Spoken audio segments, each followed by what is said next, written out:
What's up, beautiful people? Hey, Welcome guys. back to the podcast. We're so glad that you're here today with us.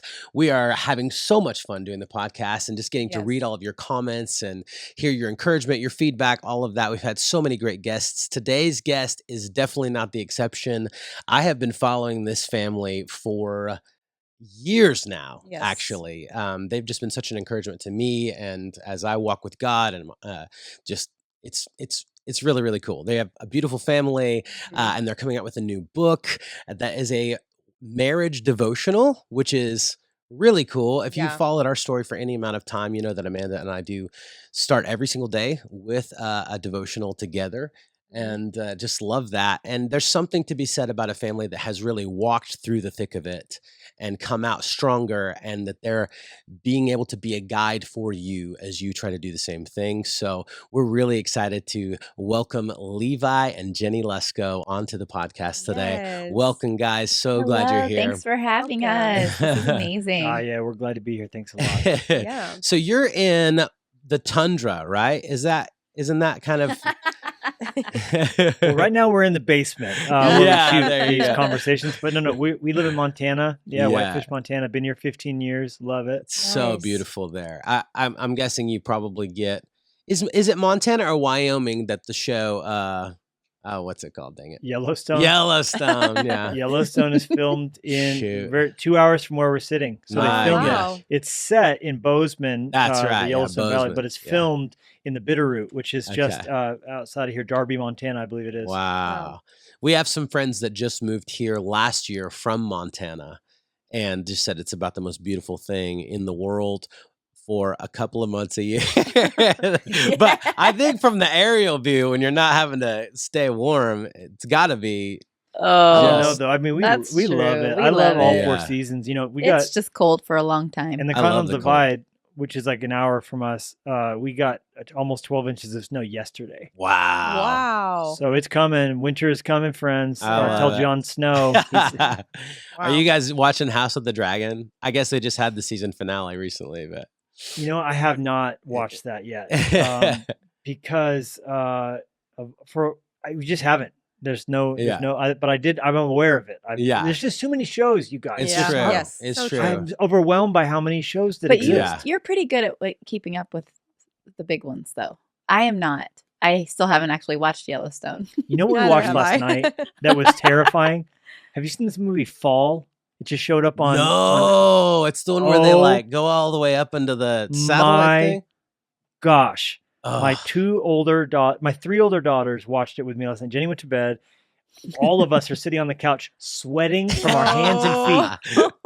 It was like Free Solo. Oh gosh, They that climb up movie. this radio tower 2,000 feet, and then they're up there the whole movie. And Oh my man, gosh. it just got you adrenalized. Yeah. So we had to watch 2 episodes of Bluey to come down off of it before we Yeah. could go to sleep. That's what our kids do. I They love watch it. We something. cleanse the palate. Yes. I Right. love it, man. Right. That is so funny. Wow. Yeah, that was me. And it's a little older movie, but 127 Hours. Have you seen that one? Yes. Yeah. It's That's the just same like movie. one of by the way. those It's kinda- the same movie. Yeah. Free Solo is that Horrible. way too. You kind of are like, by the end of Free Solo, if I didn't already know that he's still alive, you're just wondering, is he going to be still alive? Yeah. You know, Yeah. That Which was is- a 90-minute long panic attack for me. It watching really that was. film. it really. And I'm This on is an the same airplane way. while I'm watching it. I'm just like, you know. Oh my God. Yeah. That's awesome. A little intense. Well, you guys have a new marriage book coming out, a marriage devotional, 52 days, right? Isn't that right? Yeah, So it's like- 52 days to strengthen the soul of your marriage. Jenny and I have both written books by ourselves, but we thought let's write one together and let's do something for couple. You know, marriage is hard, guys. Like Yeah. if you're, It's it true. doesn't matter. If you've been married a long time or a little time, if you have faith or don't, marriage is just challenging. Yeah. And we wanted to do something that would help make it easier and Mhm. bless people and encourage people and give some good practical ideas. And I think all of us want there to be something that binds us together. And Mm. you know, the way we believe it's, God can give us strength for our marriage. And so you have to ask him for it though, and Yeah. he gives that guidance, that wisdom out. And so we've benefited for so many years from having devotions that we've read together and talked about. And so we thought, man, let's do one that's real accessible to people that is, keep the keep the cookies on the bottom shelf, Yeah. not make it real like stained glass and hard. And you have to be have a halo and know the 10 Commandments by heart. So that was our goal, is just do something that married couples could read for a whole year, and kind of have one a week. And those 52 days of reading it would allow the rest of the week to live it, And so Yeah. Love that's kind of that. the heartbeat behind it. Yeah. Love That's that, man. awesome. There is something to be said. I think we've considered writing a marriage book of some sort or whatever. We're coming up on 20 years of marriage this coming year. Wow. But like for us, there's a little bit of something that says like, well, I feel like if we do this, like we got to really have our stuff together as a couple. You know what I mean? But like I look at you guys, y'all have been through what I would say is maybe the hardest thing that a couple could ever go through in so many ways. I think such a big part of your story, guys can talk about this if you want to, but just losing a child. And it's sort of every parent's nightmare, and every parent's like, and I mean, I just remember reading about it so many years ago and being so impacted by it. And I think what happens so often with marriages and couples is that something like that can really like tear you apart, rather than pull you together. And so when you guys, sorry, I'm like jumping straight into the deep end right out That's the out the great. That's gate, good. but It's good. but like No appetizers for us. We're just going to get the When- steak. when you say like, here's a person that I want to learn from, that's Amanda and I. Whenever we heard that you guys were writing a marriage devotional, because we're like, man, that's a couple we want to learn how to be married from, And I know you're not saying like, look at us, we have it all figured out. I know that's not your heart, but The like lightning would hit us at any point. Oh We my start saying- gosh. But there Yes. is something to be said about the wisdom that you guys bring, having walked through that kind of darkness, that kind of depth of, what that looks like for you. Every couple's going to have to go through some sort of something. Yeah. Maybe not that, maybe it's something different. But talk to us about how maybe going through that kind of suffering drew you closer together. What caused you to choose to draw near to one another rather than and maybe that wasn't perfect. Maybe there were moments where you were just like not knowing what to do with that. But Yeah. what did that look like for your marriage, and how did that inform the creation of this book? Yeah. Well, thank you for your kind words. Like Levi said, we don't have it all together, but still God just like told us, yeah, you're going to write this. And so the whole process of that has just been funny and wonderful and great, because we don't have a perfect marriage. And I think that that's the heart behind it also, is that we're not meant to be perfect, and we're not meant to have a perfect marriage. That's Jesus's job. But God's called us, and it's actually possible to have a vibrant, beautiful, fun relationship in the midst of all the things that you might walk through. And I think, to answer your question, I mean, it was a shock to us. Our daughter Lenya, she was 5, and 5 days before Christmas in 2012, had an asthma attack, and then just suddenly was not with us anymore, and she went to heaven. And so it was shocking for us, although we look back and see how God was kind of like preparing our hearts. Literally 5 days before that, we were watching on the news the families grieve over their kindergartners who had been murdered in the Newtown shooting.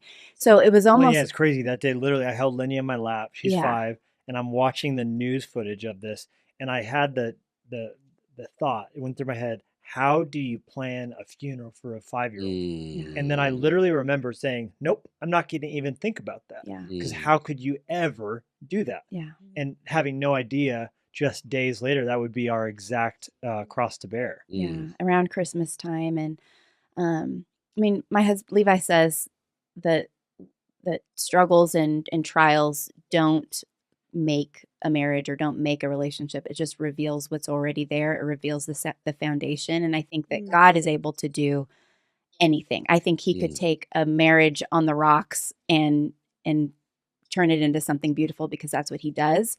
But also, I think it just revealed that we didn't have a perfect marriage then. Again, that's not the goal. It wasn't like amazing, I mean, it was.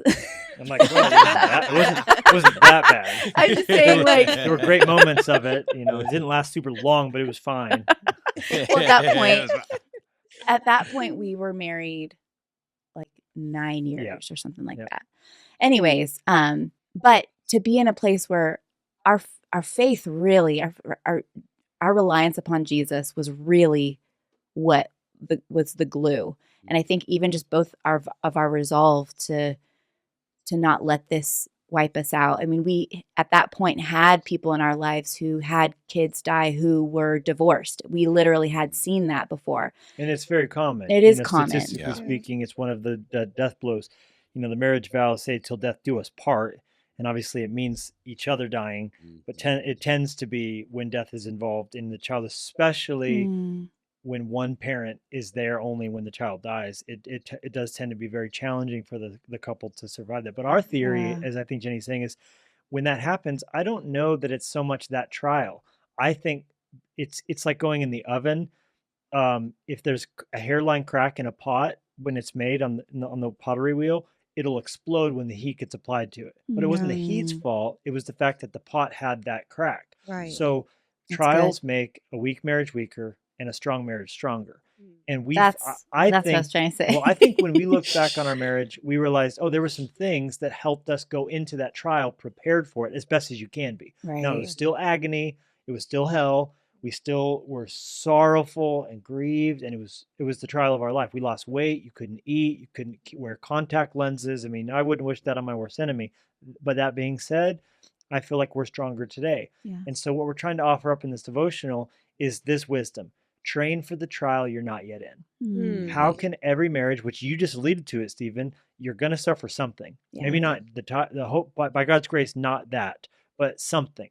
It's going to be hard. Look at the world. We just suffered the most crazy couple of years. That's a pressure cooker. Yeah. So how do our marriages get as strong as they can for whatever trials around the river bend is the question. Right.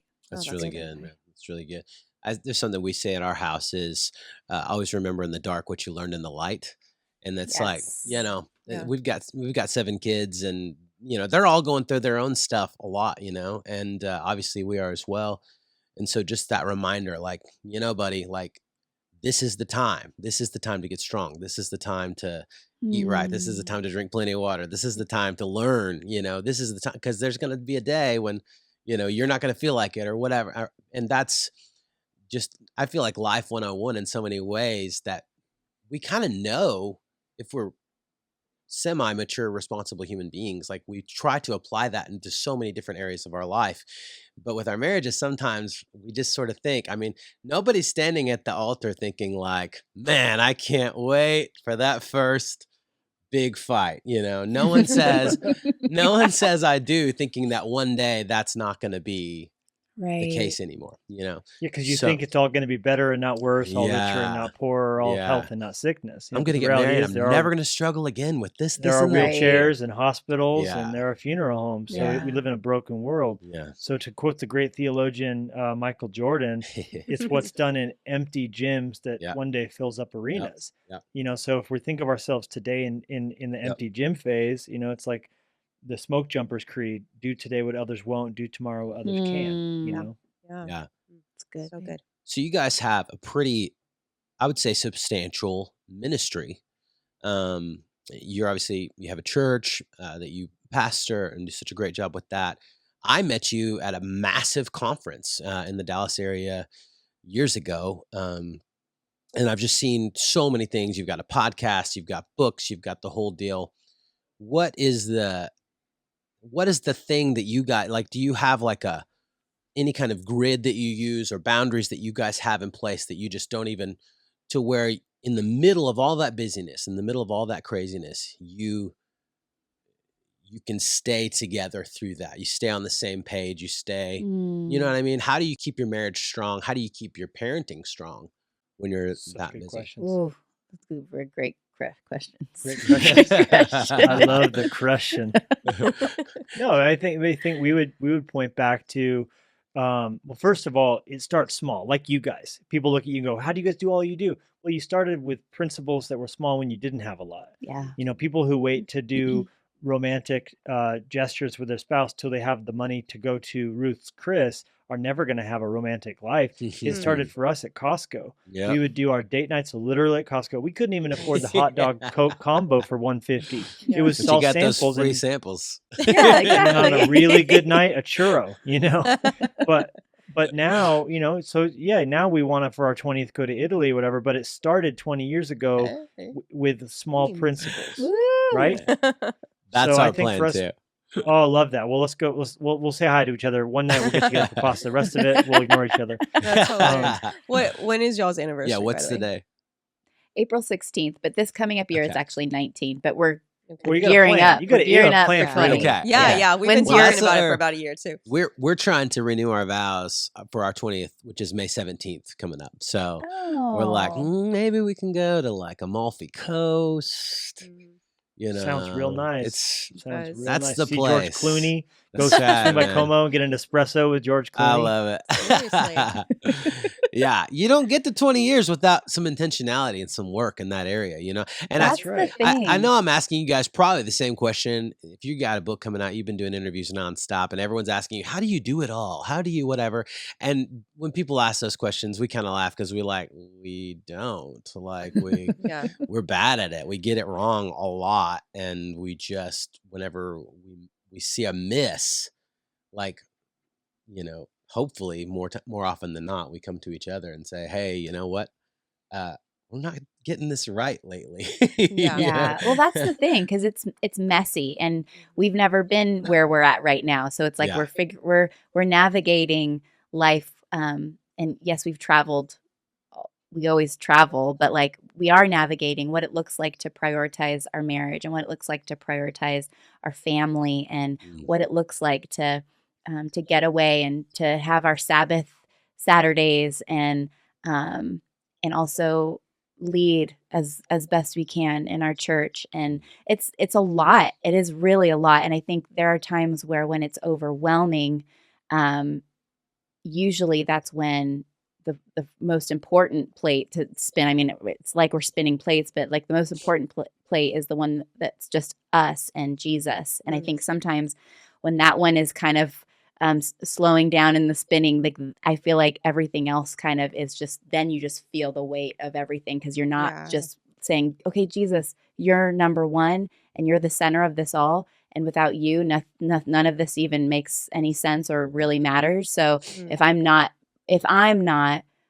with my eyes on Jesus saying, yes, Lord, whatever you want to do, then all of the things start feeling really heavy because then I Yeah. start feeling like I have to carry it. I have to be the wife I'm supposed to be. I have to be the leader and the pastor. I have to be the mom that I'm supposed to be. And I just start feeling that. But when I'm literally, Jesus said, my yoke is easy, my burden is light. He said, learn from me, for I am gentle and lowly of heart, and you will find rest for your soul. So when it's just me and him, then everything else just is more enjoyable because I'm not trying to carry the weight of everything. Yeah. And that's when my relationship with Levi is more enjoyable and more life-giving because I'm just wanting to enjoy getting to do and live the life that we get to live. But when I'm off, it's hard. And it's counterintuitive, but it really is that, it's like, and again, we're coming back to faith because that's how we see the world. Yeah. But Jesus said, if you seek me and my kingdom, I'll add the other things to you. Yeah. But when you end up going to seek those other things, it's like the cart is before the horse and it just doesn't work right. So Yeah. it's incredible. You mentioned, Stephen, earlier on in the conversation, the phrase morning routine. But when we do that right, when we're putting those glasses of faith on every day and reading promises from God's word and centering ourselves with breathing and trusting the Holy Spirit and those quiet moments, the rest of the day you have so much more in your tank to deal with the little fires and the drama and the whatever, than if it's almost like I wouldn't go see you and hang out without brushing my teeth and doing my hair. So it's like doing the same thing for the inside me. Right. Yeah. Yeah. So good. That's so true. I mean, I feel like that is the key. And so often it's so easy to forget it. And you keep thinking, like, why do I forget that this is just the most foundational thing It's so for true. us? It's Yes. so easy to Yes. get swept up in all the busyness and think, like, oh, I'm just going to take care of these things. I can handle this. And then everything starts falling apart and you feel that pressure. And it's Yes. like, wait a minute, why am I forgetting so easily? Like, obviously, it all falls apart and it all feels heavy when we don't have our eyes fixed on the Lord. Yeah. And so Yeah. I feel like that is also a reminder for us on parenting, like Yes. that kind of constant correction and hopefully gentle correction towards your children. It's like that we are so the same way with God. So Yeah. Yeah, Yeah, absolutely. it's so true. I think one of the things that's been so interesting for our marriage is all the parallels that I have with us and God and our relationship with God, and that sort of like the centering nature of it whenever you are loving God for God, right? Not because he can give you something, not because you're getting paid to love him because it's your job, not because of all these other things that are sort of peripheral blessings that naturally come from a relationship with a very generous, wonderful, kind, compassionate, patient father, right? And it's the same with like our marriage. I feel like in so many ways, like when I love you for you, um, that has a way of nourishing me, but also it shifts my perspective about why I'm doing the things that I'm doing. I'm not like Mm. I'm not investing time with you so that I can get something later. You know what I mean? Like I'm like investing time with you because you're great. And whenever I get to Mm. see that, that also in so many ways brings out the best you, whether that's my Right. perspective or that's you receiving that kind of affection the way that both, you yeah. tend to want to receive it. Not because I'm like, well, I better go do this thing or else Amanda's gonna be mad at me, Mhm. or whatever. Like Mm. when we consider like why we nourish our relationships that matter to us, usually it's not because we have to, you know? Right. And so sometimes pure hardcore discipline is the way to go about it.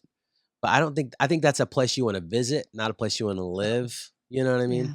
What does Yeah. it look like for you guys to nourish that kind of like friendship even? And how can you how would you encourage somebody who may be in that sort of doldrums phase of their marriage where it's just sort of a dry season to like remember their first love, if that's how you want to say it, you So know? good. Yeah. That's Well, I great. think when someone learns to play the piano, they have to learn the scales and learn to play within a framework before they can improvise. Mm, You don't Mm. 3 years in start playing, jazz songs like by John Coltrane and riffing and going off the radar and doing breaking rules. Like you got to know the rules to break them. yeah. Right. So I think the Mm. baseline is you do it because it's right. You do it because it's truth. You do it because servanthood is in our best nature.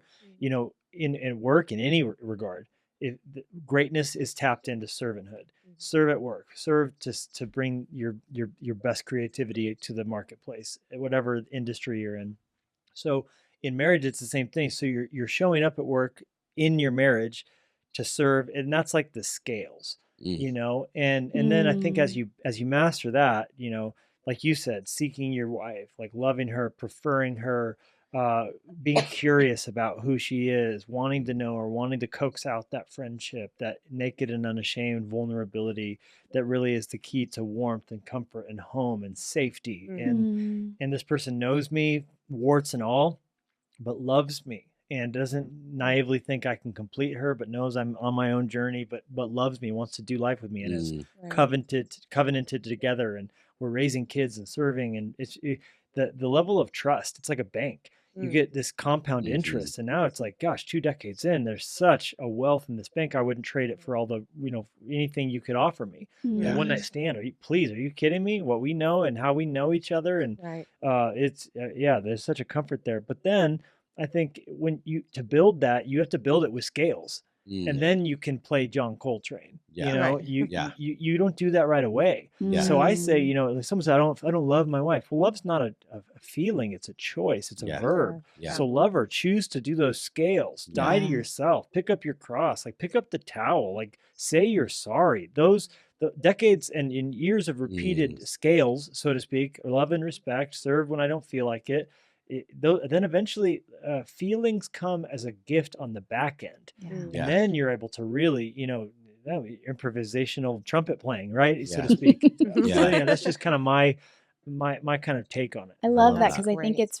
it's really the simple little things that Mm, over time, like you're saying, it compounds, and it's the simple things. And like you've said before, like the simple things are easy to do, but they're also easy not to do. So it's like in Oh, a yeah. moment, choosing to serve or yeah. choosing to find fault, choosing to see the good, choosing to see the negative. Like it's in those little moments where those little decisions actually make a big difference over time. And the more you just practice those little things, the more you see the fruit from those little things. And I think it does take a lot of work, but then I feel like Levi and I, we've seen such fruit even in this past year, like things that God has just brought out of our marriage, out of our relationship, just a deeper love, a deeper friendship. And it's taken a lot of work, but it's so beautiful. And I think the more that we can just keep showing up, and if you don't feel it,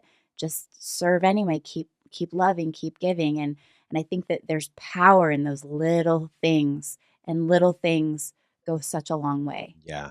That's so good. What do you say to because there's always both sides who listen to podcasts, watch podcasts, and someone's probably watching this thinking like, yeah, the little things add up.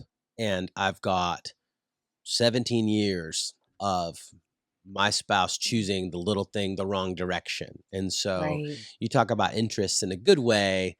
You can also talk about interest, that can be pretty crushing if you let that build for so long and the account has been overdrawn for over a decade. And what do you say to the spouse who may be in that position where they're feeling kind of hopeless? Like, is this ever going to get better? Like, how can he'll never change? She's never going to understand me. Like, those things that we all kind of sometimes might be tempted to believe. Yeah. What do you say to the person who's maybe feeling those things or having those questions or those doubts or fears or whatever that might look like? Yeah. Well, first of all, I would say to that person that I'm sorry for where you're at right now, because that feels so heavy and it's so hard. And to be in a place where you feel like you might be giving and it's not being reciprocated, like that's hard. And so I just want to acknowledge that, because that's not an easy thing to be in and to go through. Um, I do believe that God has given us individually a strength in our own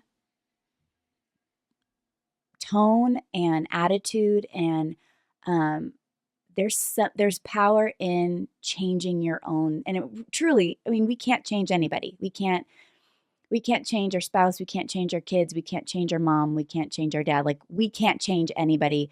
The only one we can actually change is ourselves. And so, if we realize the responsibility of ourselves to start having an attitude of hope, an attitude of kindness, an attitude of of love, things can actually deeply change in a marriage if one spouse actually is saying, I'm actually going to choose to love, choose to give, choose to serve. I do think that there's a difference in if someone's being abused and hurt, Mhm. like that's something that you should not endure and that you should Mm, Without a bring doubt. counseling in, yeah. bring Right. the police, whatever. Yeah. However, if it's just a thing of things have gotten dull and you don't feel the love, Yeah. you can actually cultivate that and look for sometimes it's like, okay, I don't know if I can see anything positive. Like if we're saying here, okay, look for the good. Okay, maybe the spouse is saying I don't see anything good, but there is something. There Yeah. has to be an inch of something that could be good. And if you focus on that and focus on bringing the kindness, bringing a kind tone, bringing a responsiveness of love, there could actually be a strength and a Mm. joy, Mm. and that actually over a period of time could change your Yeah, marriage. and Yeah. if you do, I'm talking to that person now. If you and everything Jenny said is gold, but if you do walk away and start over, you're starting over. You're having to start from square one. Yeah. Mm, So what's to say you don't see yourself starting over from square one now in the marriage you're in? Mm. And then mm, how incredible could it be 10 years from now of starting over to look back and go, man, the beginning there was this. And Mm. now this was when, whatever change happened and we started those incremental moments and that insane beauty that will come from the satisfaction of knowing we fought for it and this yeah, Yeah. was the Yeah. beginning, but it didn't determine the ending and the miraculous happened. And yeah, Mm. I'm only saying that because we've seen it happen so mhm, many times. Yeah. mhm, Yeah. The amount of people said, I thought it was over. I was ready to walk away. I was ready to file papers. So I already began that process. Mm. And I just thought, let me just, begin here, check my attitude, see what happens. And I Mm. just know it can, a dead thing can bloom yeah, Yeah. and dry Yeah. places can. I mean, the whole Bible's full of that. The desert will be full of roses. Yeah. And it's like, man, that can happen. It's so good. It's incredible. That's so good. I think Stephen and I are huge proponents of counseling and therapy and that kind of thing. I think a lot of times there can kind of be a stigma to it, and people can Sure. be kind of afraid to go. But that is something that we have found over the years, starting back in 2012, Really 2012 is when we Yeah, started. I had Yeah. a couple of miscarriages. We had multiple really devastating things in our lives that we ended up going to marriage counseling for the first time. I think we were both kind of scared because we just didn't know what to expect. And that was there was so much healing there. And like you were saying, there's so much that God can do, even in those broken places, to bring life back, to bring healing, to bring restoration. And yeah, that's just something that we've seen so much. And one of the things that we did learn in counseling over the years is they were saying, make a list of all of these things that you admire and love about your partner. It really does stir you up to like remembering why you fell in love with this person in the Mm. first place. Yeah. So And you have to do that more often than you do the negative, because right. Yeah. researchers say that negative stuff is like Velcro Yeah. Mm. and positive stuff's like Teflon. I'm Yeah. sorry, yeah, Teflon. Yeah. So positive things don't stick to you. So Yeah. they're Yeah. easier to forget. They It's slide off. frustrating. Yeah. Negative stuff sticks with you. So you have to Yeah. work harder at the positive than the negative. That's so Yeah. true. I, Yeah. we were kind of going through a little bit of a little season for a little while, and I started keeping a journal of all the things that I love most about you, Mhm. and then also all of my favorite memories with you. Mm. And Yeah. as those memories would happen, whether I would remember them or experience them in real time, I'm writing them down. And so then I can go back. It's like any journal. You go back and you read it, and you're like, oh, Yeah. if we ever have a fight or something, I'm like, I'm going back to the journal. That's good. Well, and we love those shows on TV like Extreme, Makeover House Edition or Yeah. The Biggest Loser, and the transformation of a car or of a house is so beautiful. I mean, yeah, you can go out and buy a new car, but to watch something that's like, man, but Yeah. this I fought for, I've Yeah. worked on it. Now Mm. to see it, like you'll just have such pride in it when Yeah. you Yeah. actually have put some sweat equity into it. Yeah. Absolutely. Absolutely. Absolutely. Man. So good. Guys, if you have not already gotten their book on pre-order, it just released this week, and you're going to want to make sure that you get their marriage devotional. What's it called? Where can they find it? Is it going to The be marriage, let me see. Hold on. Yeah, show us. I don't have a physical copy of it here right Okay, now to so show. this is you'll it. This is the marriage devotional. Oh, We'll send one nice. your way, guys. By the way, love it. 52 days to strengthen the soul of your marriage. It's cool. It's not daunting. You have spaces to write love notes to each other in it. And so if Oh. you're sharing a copy back and forth, you can use half the page and write something to each I other. love And that. we just want it to be a blessing to people. So we're excited about it. I That's love it. awesome. And then how can they find you guys on social media? All the good stuff. Well, you're never going to find Jenny on social media. I see Jenny on your social media all the time. Yeah, I make her, I film her. Yeah. Yeah, Hey, it's the Luskos is our podcast. Both of our names on social media. Yeah, I love but it. You can find us at our favorite Mexican restaurant most evenings during the week. That's amazing. So so I was busting on Montana earlier. I will say Amanda can vouch for this. Like it's a dream, like to go there. I have a whole it's called the Montana tree house that's in Whitefish.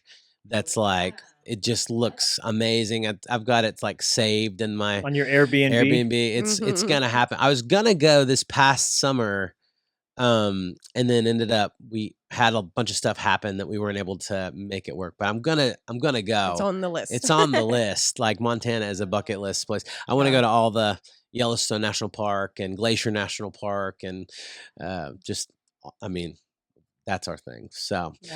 maybe we'll get to It's a swing into vibe. fresh life. Come out, come hang out. We'll get some Mexican Yes. food together. Yes. There you That's go. what. So that's where I was going with that. Love Is there Mexican good food. Mexican food in Montana? There has to be. It's your favorite place. Surprisingly, there very much is. Wow. Okay. The world has sort of descended upon Montana. Yeah. For a long time, my grievance was, it was like the Mexican restaurant we had, it was like the hot sauce was ketchup. You know, Yeah, like, yeah, oh, yeah, geez. yeah. Oh. But then during the pandemic, a restaurateur from San Diego came and opened a very Wow. great West Coast infused fish tacos and, Oh, Dude. insane. Fried avocado Ugh. tacos. Oh, I'm sold. good. Sold. They're vegan, insane. And then there's a place called Oro y Plata that has a short rib taco that will change your life. Okay, Oh my so God. let's That's in book Big a Fork. flight and go. All right. We're just thinking about what we should do for Christmas this year. Well, and I will say, you So- guys have a lot of kids. So you guys have 7 kids. Yeah. We are every summer we put on a youth conference. This was the first year last summer. It's in a rodeo arena. Yeah, it is. We bring in bands and artists. We had this last year. Who did we have at it? Tim Tebow and Okay. Carrie Nice. Job and David Crowder. This next year we have Torrin Wells and Louis Giglio. Right and on. Anyhow, there's worship in the rodeo arena, so parents and teenagers can camp. We have 30 acres of camping That's facility. sick. Okay. And then we do worship in the morning and night outside. But then during the days, families can go off and whitewater raft and whatever. You That's can stay at the amazing. tree house while your kids are camping. That you know? sounds on, man. amazing. I'm Yes, so that's probably a I'm probably gonna movement. do that. Yeah. That's Movement Conference, Okay. MVMNT2023.com. And families listening could grab a spot. And then the cool thing is it's August 3rd through the 6th. So get your Okay. Airbnb That's reserved. awesome. Okay. Amazing. I think Let's we'll do it. definitely be there. That's amazing. That sounds a lot of fun. It was so great to So- talk to you guys. Oh, 19, 17, 16, 16, 14, 9, and 7. Yeah. So we've It's got a whole incredible youth group results. in our. Every Right. time we go to a restaurant, people are like, "Are you guys a youth group?" And we're like, Yeah. basically. I mean, That So, is incredible. Yeah. Well, we're going to be Full doing a house. parenting thing at some point on our Hey It's Luskos podcast. We'll have to have you guys on and We'd talk love about that. Ah, that. that'd That'd be a fun. lot of fun. Yeah. Very cool. Well, guys, thank you so much for being on the podcast today, Yeah, and thanks, we're so guys. excited to read through the devotional together and. Just keep following what you guys are doing. So, beautiful people, thank you so much for watching today. We know your time is really valuable, and I'm fairly certain you watch this on 1.5 speed at a minimum, if not double speed. Maybe if you're on Spotify, this is the joke around This our is the house. joke, Is 'cause that he speeds it up, and I'm like, I'm that's a crazy. double timer Yeah. at a minimum usually, and anyway, and most people said, that's me too. So I feel vindicated. Validated, yeah. Yes, you do. Validated. Mhm. But no matter what speed you listen to it on, make sure you subscribe on Apple Podcasts, Spotify Podcast, here on YouTube, wherever you watch your podcasts or listen to podcasts. We would love for you to do that. Also, leave us a review because it just helps us to continue to do what we do, which is a lot of fun. And hopefully you guys are enjoying it as well. We can't wait to see you back here next Friday. Have a great week. Bye, guys.